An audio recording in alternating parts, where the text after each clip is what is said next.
ஓம் சரணாகத தீனார்த்த பரித்ராண பராயணே சர்வஸ்யார்த்திகரே தேவி நாராயணி நமஸ்துதே. வணக்கம் நேயர்களே, இது மகாலட்சுமி ஜோதிடம் வழங்கும் காலச்சக்கரம். உங்கள் அன்பு ஜோதிடர் ஸ்ரீராம்ஜி பேசுகிறேன். அனைவரும் நலமுடன் இருக்கிறீர்களா? நன்றாகத்தான் இருப்பீர்கள், நன்றாக இருக்க வேண்டும். இன்றைய காணொளியில் நாம் காண இருப்பது கள்ளத்தனமும் புதனும். இதன் தலைப்பு. ஜோதிட சாஸ்திரத்தில் மகாவிஷ்ணுவின் அம்சம் அப்படின்னு நம்ம வர்ணிக்கப்படுற கிரகம் யாருன்னு கேட்டிங்கன்னா புதன். மகாவிஷ்ணுவுடைய லீலைகள்லாம் நமக்கு தெரியும். நிறையா புராண கதைகள்லாம் கேள்விப்பட்டிருப்போம். ராம அவதாரத்தில் அவர் ஒரு மாதிரி இருப்பார், கிருஷ்ணா அவதாரத்தில் வேறு மாதிரி இருப்பார். டோட்டலாக டிஃப்ரெண்ட்டான ஒரு கேரக்டரை வெளிப்படுத்தக்கூடியவர். பரசுராமர் அவதாரத்தில் ஒரு மாதிரி இருப்பார். இந்த புதனும் பார்த்திங்கன்னா இந்த மாதிரி பல அவதாரம் எடுக்கக்கூடிய ஒரு கிரகம்தான்.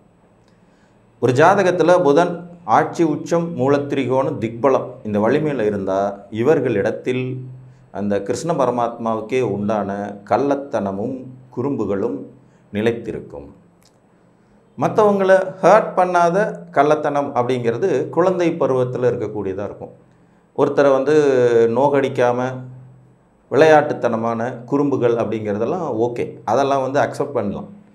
பட் அதுவே எல்லை மீறி போய் அந்த கள்ளத்தனம் அப்படிங்கிறது திருமண வாழ்க்கையில், நண்பர்களுக்கு மத்தியில், தொழிலில், கூட்டாளிகளுக்கு மத்தியில், வாழ்க்கை துணைக்கு மத்தியில் வந்துருச்சுன்னா தான் பெரும் பிரச்சனைகளாக வெடிக்கும்.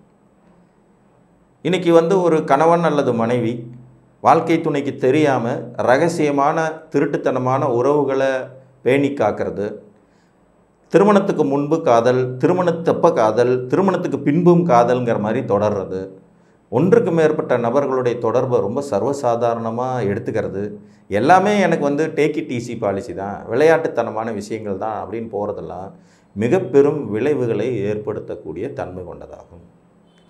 ஸோ இந்த விதி கொஞ்சம் கவலை தரக்கூடியது. உங்கள் ஜாதகத்தில் தனிப்பட்ட முறையில் புதன் ரொம்ப பவர்ஃபுல்லாக இருந்தார்னால நீங்கள் இந்த மாதிரியான நெகட்டிவ் பலன்கள் நடப்பதற்கு வாய்ப்பு உள்ள ஜாதகம் அப்படிங்கிறத முதல்ல புரிஞ்சுக்கணும். புதன் ஒரு கடிவாளம் இல்லாத குதிரை மாதிரி. ஒரு மனதையும் புத்தியையும் ஒரு சேர கண்ட்ரோல் பண்ணக்கூடிய கிரகம். ஒருத்தனுடைய புத்தியையும் கண்ட்ரோல் பண்ணி மனசையும் கண்ட்ரோல் பண்ணுவார். நீங்கள் மகாபாரத கதையை படித்து பார்த்தீங்கனாலே கிருஷ்ணர் ஏற்படுத்திய மாயைகள் எவ்வளோன்னு உங்களுக்கே தெரியும். அவருடைய அந்த மாயையினால தான் அந்த போருங்கிறதே வெற்றியை பெற்றது பஞ்சபாண்டவர்களுக்கு. ஸோ அந்த சூட்சுமம் எல்லாமே புதனுக்கு ரொம்ப ஈஸியாக வரும். இது ஒரு தர்மத்தின் வழியில் போகும்போது அது இதிகாசம் ஆகிடுது, நமக்கு புராணம் ஆகிடுது, அது ஒரு நல்ல விஷயமாக போயிடுது. நம்ம அதன்படி வழி நடக்கணும், அதர்மத்தின் பின்பற்றக்கூடாதுங்கிற மாதிரியான முடிவுகளுக்கு போயிடும். ஆனால் சராசரி வாழ்க்கையில் எதற்காக வேண்டுமென்றாலும் இதை செய்யலாம்ங்கிற மனோநிலையை கொடுக்கக்கூடிய கிரகம் புதன். ஃபார் எக்ஸாம்பிள் பார்த்திங்கன்னா, ஒரு ஹஸ்பண்ட் அண்ட் ஒய்ஃப் இருப்பாங்க, லவ் மேரேஜ் பண்ணியிருப்பாங்க. ரெண்டு பேரும் ரொம்ப உருகி உருகி காதலித்து கல்யாணம் பண்ணுவாங்க. கல்யாணத்துக்கு பிறகும் பார்த்திங்கன்னா ஹஸ்பண்ட் இன்னொரு பிள்ளையை லவ் பண்ணிக்கிட்டு இருப்பார், சம்மந்தமே இல்லாமல். என்னன்னு போய் பார்த்தோம்னா ஜாதகத்தில் புதன் உச்சமாக இருப்பார். அதே மாதிரி தான் மனைவி திருமணத்துக்கு பிறகும் தவறான தொடர்புகளை ஏற்படுத்திக்கிறதுக்கு முயற்சி பண்ணுறது. இதுக்கு இவங்க வச்சிருக்கிற பேர் காதல்னு வேறு சொல்லுவாங்க. இது ஒருத்தர் தான் லவ் பண்ணுமா, லாஜிக் பேசுவாங்க. உதாரணமாக புதனுடைய தொழில்களில் ரொம்ப முக்கியமான தொழிலாக வரக்கூடியது வக்கீல் தொழில். வக்கீல்கிட்ட லாஜிக் இருக்குமா? இருக்கும். அது அவர் கட்சிக்காரருக்கு சாதகமான லாஜிக்காக மட்டும்தான் இருக்கும். அதே மாதிரி தான் இவங்களுடைய பேச்சு நடவடிக்கைகள் எல்லாமே இருக்கும். அவங்க செய்கிறது நியாயம்னு மற்றவங்கள நம்ப வைப்பாங்க. புதன் வலுத்தவன் புத்திசாலி, இதில் எந்த டவுட்டும் இல்லை. ஆனால் அந்த புத்திசாலித்தனத்தை நீங்கள் எதற்காக பயன்படுத்தி கொள்கிறீர்கள்ங்கிறதுல தான் உங்களுடைய தர்மம் வெற்றி நிலைந்திருக்கும். நம்ம தப்பு செய்கிறதுக்காகவும், மற்றவங்களை ஏமாத்துறதுக்காகவும், மற்றவங்களை சீட்டிங் பண்ணுறதுக்காகவும், முறை தவறிய தொடர்புகளை உருவாக்கிக்கிறதுக்காகவும் இந்த புத்திசாலித்தனத்தை யூஸ் பண்ணோம்னா அது வாழ்க்கையில் மகிழ்ச்சியை நிச்சயம் தராது.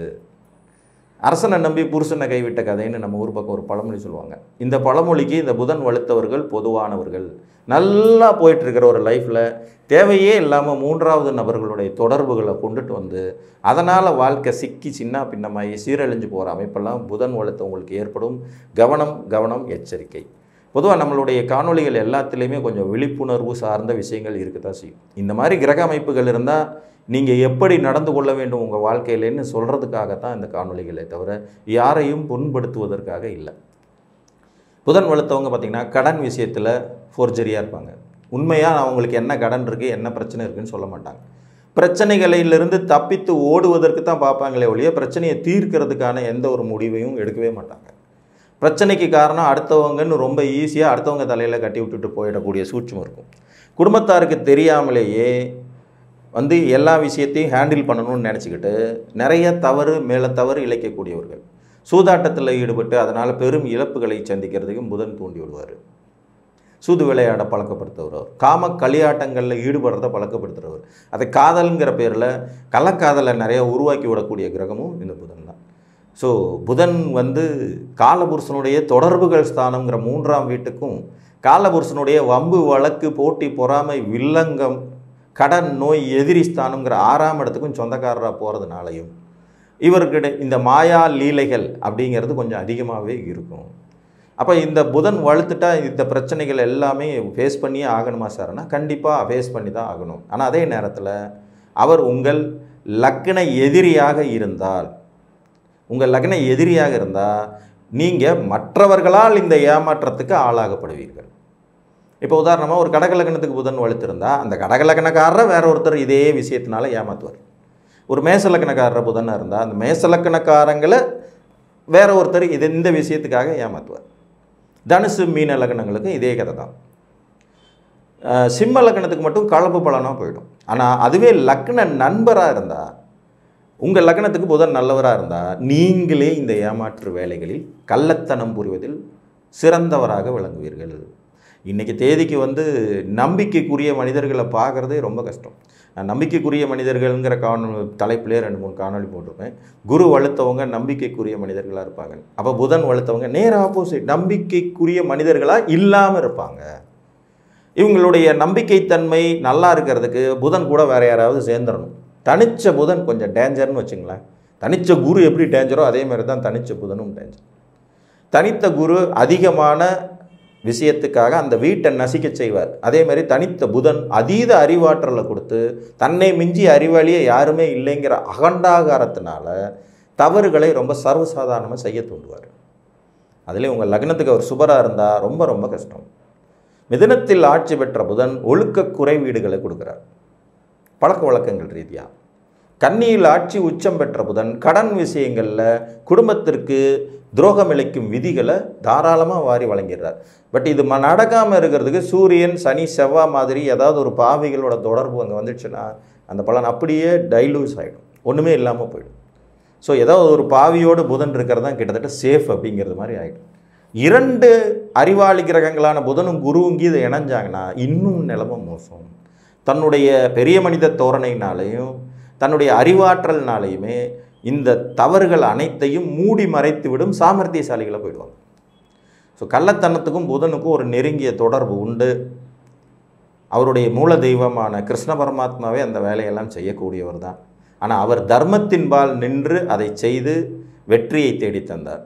அவர் வந்து கடவுள் பரமாத்மா தர்மத்தின்பால் நின்றார். தர்மத்தின்பால் நிற்கும்போது சில சூழ்ச்சிகளை செய்ய வேண்டியது இருக்குங்கிறதுக்காக அதை பண்ணார். ஆனால் இன்னைக்கு கலியுகத்தில் மனிதர்கள் நாம் செய்கிறது தான் தர்மம் அப்படின்னு நினச்சிக்கிட்டு செயல் மாறி ரூட்டு மாறி செயல்படுவதற்கு இந்த அமைப்பு உதவி புரியும். இது உங்களுக்கு அமைப்பு ஜாதகத்தில் இருக்குது, புதன் வலுப்பெற்ற நிலையில் இப்படி இருக்கிறார் அப்படின்னா நீங்கள் கொஞ்சம் எச்சரிக்கையோடு கவனத்தோடும் ஒழுக்க நெறிமுறைகளை ஃபாலோ பண்ணி வாழ்வியலை நடத்தி கொள்வது நன்று. அப்படி இல்லைங்கிற பட்சத்தில் நீங்கள் எது அதிபுத்திசாலித்தனம்னு யோசிச்சுட்டு இருக்கீங்களோ அதுவே உங்களுக்கு மிக பெரும் வீழ்ச்சியையும் சிக்கலையும் கொடுத்து விடும், தன்மை கொண்டதாகிவிடும். புரிஞ்சிச்சுங்களா? ஸோ சற்று கவனத்துடன் செயலாற்ற வேண்டியது அவசியம் என்றும், புதன் வலுத்தால் திருட்டுத்தனம் நேச்சுராகவே வந்துருங்கிறதும், அதை கட்டுப்படுத்த ஒரு பாவியின் தொடர்பு ஜஸ்ட் பார்வையாவது இருக்க வேண்டியது அவசியம் என்றும் கூறி மீண்டும் ஒரு காணொலியில் உங்களை வந்து சந்திக்கும் வரை உங்களிடமிருந்து அன்புடன் விடைபெற்றுக் கொள்வது உங்கள் அன்பு ஜோதிடர் ஸ்ரீராம்ஜி. நன்றி, வணக்கம்.